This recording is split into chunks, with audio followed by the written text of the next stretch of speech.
Zaku Half Cannon adalah mobile suit dari Mobile Suit Discovery. Ketika berita tentang Mobile Suit Air Federation Forces yang baru sampai ke pangkalan militer Zeon di California Utara, tim pengembang memulai proyek untuk mengembangkan prototipe mesin untuk melawan MS baru. Zaku Half Cannon didasarkan pada Zaku 2 dan dirancang untuk memberikan dukungan artileri jarak menengah. Zaku Half Cannon adalah mobile suit yang sama dengan Zaku 2 dengan tambahan backpack. Backpack tersebut dapat dilengkapi dengan meriam 180 mm atau senapan Gatling besar.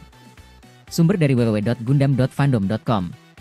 Biar gak penasaran, ayo kita review HG Zaku Half Cannon dari Dui Jue dengan box seperti ini. Saat merakit kit ini ada sedikit masalah kecil yang ditemukan. Merakitnya sangat nyaman tetapi ada beberapa part sedikit longgar. Bentuknya seperti basic Zaku tetapi memiliki kombinasi warna coklat dan coklat tua.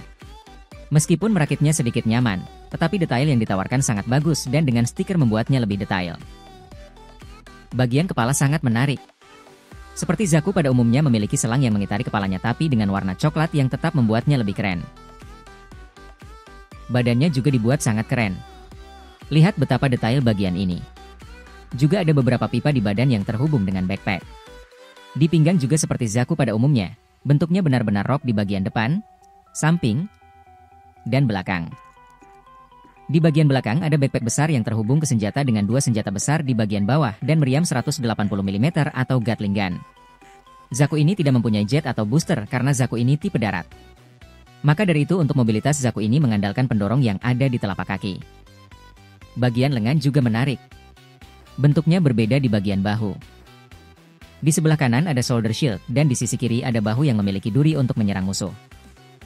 Di bagian tangan seperti Zaku pada umumnya. Kaki dibuat berotot dan lumayan besar. Sama seperti Zaku pada umumnya terdapat pipa di paha samping menyambung ke kaki. Serta memiliki kaki bawah yang besar. Sesi selanjutnya adalah perbandingan ukuran kit ini dengan EGRX 782 Gundam Bandai, HG Zaku 2 Char Bandai, HG Zaku Garmazabi Bandai, FG Zaku 2 Bandai, HG Zaku Black Tristar Gao Gao, HG Zigok Bandai, dan HG Dome Test Type JMS. Dari perbandingan tadi, tinggi kit ini memiliki tinggi rata-rata untuk kit HG. Berikutnya adalah aksesoris yang kita dapatkan, ternyata lumayan banyak yang kita dapat. Pertama kita mendapatkan 3 pasang opsi tangan. Pertama adalah sepasang tangan yang terbuka seperti ini. Kedua adalah sepasang tangan yang menggenggam untuk memegang senjata seperti ini. Dan terakhir satu tangan kanan yang memegang senapan dengan jari telunjuk terangkat seperti ini. Kemudian kita mendapatkan 2 big gun. Sebuah pot rudal 2 tabung yang terpasang di bagian bawah backpack dengan lengan gabungan. Senjata ini biasanya diputar ke arah belakang bila tidak digunakan dan ke depan apabila akan digunakan. Kemudian kita mendapatkan 180 mm cannon. Senjata pendukung jarak menengah yang terpasang pada platform persenjataan di sisi kanan backpack. Senjata ini menembakkan peluru solid. Kemudian kita mendapatkan Gatling gun. Senjata anti udara yang terpasang pada platform persenjataan di sisi kanan backpack. Opsi lain mengganti cannon tadi. Senjata ini diisi dengan sabu peluru dari kotak magasin yang disimpan di dalam ransel. Kemudian kita mendapatkan 2 hit hop. Senjata berbentuk kapak untuk pertempuran jarak dekat. Senjata ini menggunakan bilah super panas untuk memotong armor musuh. Senjata ini dapat dipasang di pinggang apabila tidak digunakan. Sayangnya warna hit hop kit ini polos jadi kalian harus mewarnainya sendiri. Lalu kita dapat sisa part untuk mengganti bagian badan sesuai yang kalian inginkan. Pada bagian ini untuk mengganti bagian kepala agar seperti Zaku yang bertanduk. Kemudian untuk bagian ini digunakan untuk mengganti badan Zaku dengan bentuk yang berbeda. Kemudian kita dapatkan jet pendorong untuk Zaku seperti ini, tapi sayangnya kita tidak mendapatkan opsi backpack untuk kit ini. Kemudian kita juga mendapatkan bagian ini untuk mengganti bentuk tangan di bagian bawah. Yang terakhir kita mendapatkan bagian ini untuk mengganti warna kaki pada bagian bawah di sini. Terakhir kita dapatkan stiker. Untuk posisi meletakkan stikernya sudah ada di buku manual dan juga bisa cari di Google. Tetapi aku gak terlalu suka stikernya karena mudah lepas. Contohnya pada bagian badan ini karena stikernya mudah lepas jadinya aku marker aja walaupun kurang begitu rapi. Tidak lupa juga kita mendapatkan konektor stand base yang dapat kita pasangkan ke bagian bawah kit ini untuk dipasang ke stand base yang kalian punya.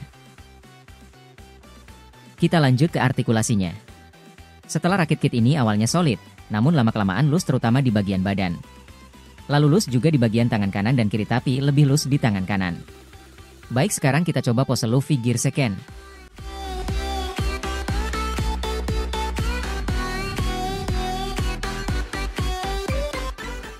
Ya gak begitu bisa untuk kaki karena kepentok roknya. Lanjut artikulasi di bagian kepala. Kepala bisa geleng-geleng seperti ini, bisa headbang seperti ini, dan kepala bisa berputar full 360 derajat. Selanjutnya di bagian lengan. Ada butterfly joint di bagian lengan tapi mungkin sedikit loose. Bahu kiri bisa dibuka seperti ini, kemudian bisa diangkat seperti ini. Bahu kanan bisa diputar-putar seperti ini. Bahu kiri juga bisa diangkat lateral sedikit saja. Lengan bisa diangkat lateral sejauh ini. Lengan bisa diputar full 360 derajat seperti ini. Bagian ini juga bisa diputar penuh. Siku bisa ditekuk sejauh ini karena double joint dan dapat diluruskan lagi. Dan tangan bisa digerakkan semau kalian karena punya ball joint. Lanjut ke bagian badan, sisi bagian kanan dan kiri bisa digerakkan seperti ini. Badan bisa gial-gial leluasa seperti ini. Bisa ditekuk membungkuk seperti ini. Dan bisa diputar penuh 360 derajat seperti ini. Rok bagian depan bisa diangkat sejauh ini. Rok bagian samping bisa digerakkan semau kalian karena ball joint tapi sedikit terbatas dan mudah lepas. Tidak ada artikulasi di rok bagian belakang. Pada bagian backpack bawah bisa digerakkan seperti ini.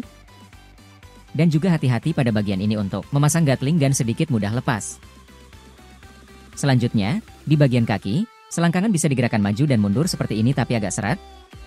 Kaki bisa menendang ke depan sejauh ini dan ke belakang sejauh ini saja. Paha selangkangan bisa diputar 360 derajat seperti ini. Lutut bisa ditekuk sejauh ini karena double joint dan bisa diluruskan lagi. Kaki bisa pivot-pivot seperti ini. Kaki bisa digerakkan maju dan mundur. Kaki belakang bisa diangkat sejauh ini. Kemudian bagian tumit bisa digerakkan seperti ini. Dan pergelangan seharusnya bisa diputar penuh tapi kepentok bagian kakinya. Dan yang terakhir dan paling penting, kit ini bisa ngangkang sejauh ini. Cukup jauh kan? Menurutku, kit ini rekomen untuk dibeli. Aku sangat suka kit ini karena warnanya bagus untuk ground type army, banyak aksesoris, dan artikulasinya bagus. Kelemahannya adalah beberapa bagiannya longgar. Kalau kalian cari kroco tipe ground army, mungkin kit ini jadi salah satu rekomendasi untuk dibeli. Aku kasih nilai 7 dari 10 untuk kit ini. Namun sekali lagi, keputusan untuk membeli ada di tangan kalian. Terima kasih udah nonton dan sampai jumpa di review berikutnya.